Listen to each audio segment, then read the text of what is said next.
I got a very relaxed day planned ahead of me. And before I got started, I just wanted to reach out and say hi. But as I walked outside and looked into the nature in my backyard and listened to the birds first, I had a thought. And my thought was about the grace that we are given in our lives. And one of the bigger graces that we are given is our internal dialogue, meaning our inner voice. Um, in addition to our prayer and meditation life. You know, I think any of us are fully aware that sometimes, people on the outside looking into anybody's life can project their feelings, thoughts, fears, um, and they can assume so much. But I was just thinking, none of us knows someone's prayers at night. No one knows intimately what somebody is ruminating over in their heart and their mind and their spirit because that's theirs. That's so personal and it's all to themselves. And so when we see somebody with a gift, when we see someone who has been blessed with something, or who has achieved something outside of the physical work that you might see, there may have been some deep, long conversation with God or the universe, however it would be for that person, that you don't know anything about, that we don't know anything about. And so it's just so funny how everyday people get so wrapped up, caught up, just jealous, envious of other people. And what that all boils down to is doing the daggone work. And when people say that, that's what they mean. Now there's some people running around here who just flat out lucky, I suppose. Is it that some people's portion is coming to fruition? I suppose. But in that same regard, for more normal, regular, degular people, I promise you, they praying and they are petitioning the universe. And I don't mean in a begging, I ain't gonna get it, I'm really not sure, so I'm pleading, please, oh, please. That's not what I mean. I mean a sincere, grateful, I know it's mine. I know I've been doing the work on me and I deserve it. And I'm just praying that it comes to pass. I know that this is my portion because I have done all that I can do to set myself up. And so I'm just petitioning. I'm just praying. This is my meditation now that yes, because I have done all the things that I need to do outwardly, that I can do, that I have put myself in position that yes, please, oh, please. But not from a space of lack, not from a space of I'm just so downtrodden and weary and sad and mopey. I don't even know if the universe responds to something like that. And I'm just being human because I don't know what the universe, how that goes. But I'm just saying, if I were, okay, let's just be real. Human beings, somebody come to you all moping, sad, man, I'm about to die, help me, yeah, you might help because you want them to get out your daggone face.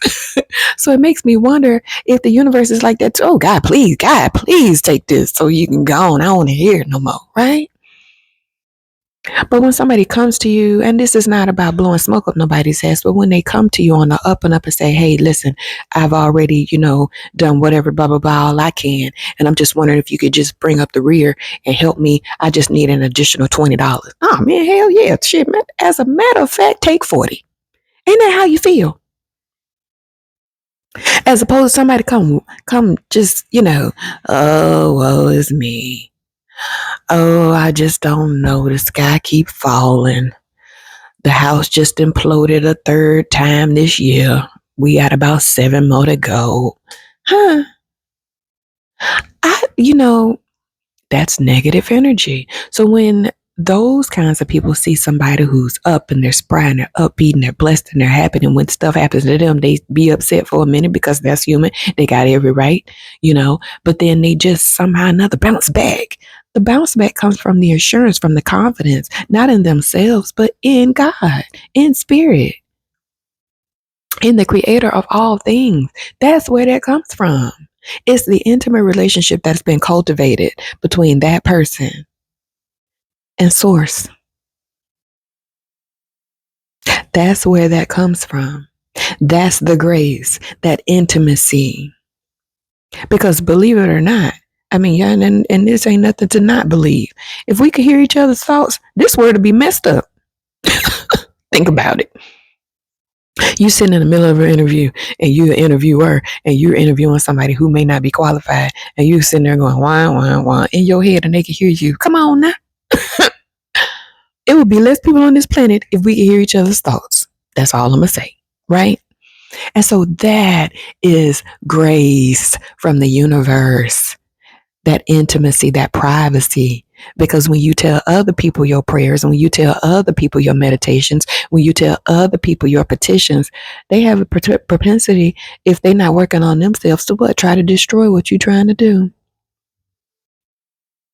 So I'm just saying, be grateful for the grace of the Lord that comes from that intimacy that you can only have with Him. And ain't nobody got to be involved.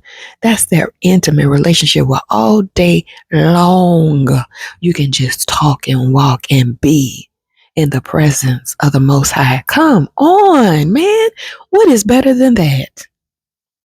And yes, we are having this earthly experience, but I am telling you, I have those days when I get those moments to myself, and it's just me and the Most High, and I just go in about whatever I want to go in about. And you know what? It feels better than being able to sit down and dialogue with somebody sitting next to me. And here's the other side of it. I myself personally always have needed a sounding board. And that means I just need to get something out. I don't necessarily need an answer back. I don't need you to tell me what to do. I know what to do, but I feel it is important to get whatever those things are out, right? So I'm somebody who has to vocalize to get it out, right? Other people are able to write, so they journal and they diary it out. But it is either way, whatever is inside is coming out, right? But my preferred method is talking or speech. Okay. And so when I talk to the Most High, though, there's an assurance that whatever it is I'm talking about, when I tell you it's heard, understood, and worked on, better than a person. I'm gonna go this far: better than a husband, better than a wife. That's right. So my bigger message again was grace. Don't ever, or if you ever, because you're human, we're human, catch yourself being jealous or wondering how they, God, what, I've been, listen, you don't know their conversation, their internal dialogue. You don't know who they talk to and for how long and what about. And that's none of your business. So when you see other people being blessed around you, then that should encourage you to get busy and meditate and pray and petition the universe, the Most High, as well. That's what that's about. The grace, the intimacy cannot be beat. There's been plenty of times when I want to get something out and I call my mom and she said, "Did you talk to God about it?" Because she knows that relationship can't be beat. My mother one day may not wake up. My father at this point is 80. My natural father, he's 80 years old. One day he may not wake up, so I can't call Daddy. I can't. But no matter who comes and goes in our lives, and when I say go, I mean literally leave this earth plane. The Most High is always here. He has infinite resources and infinite time. He has infinite hearing. And that is grace. That's a blessing extended to all of us if we would only utilize it. Right? And so that's my message for today. I just pray that everybody is blessed, motivated, and just assured that walking, talking, and communing with the Most High is necessary. All right. My neighbor has started up again. It's spring, and so everybody's working on their outside projects. So I'm going to wrap this up, but go with all the peace, love, and benevolence that you could have. And as always, love you much.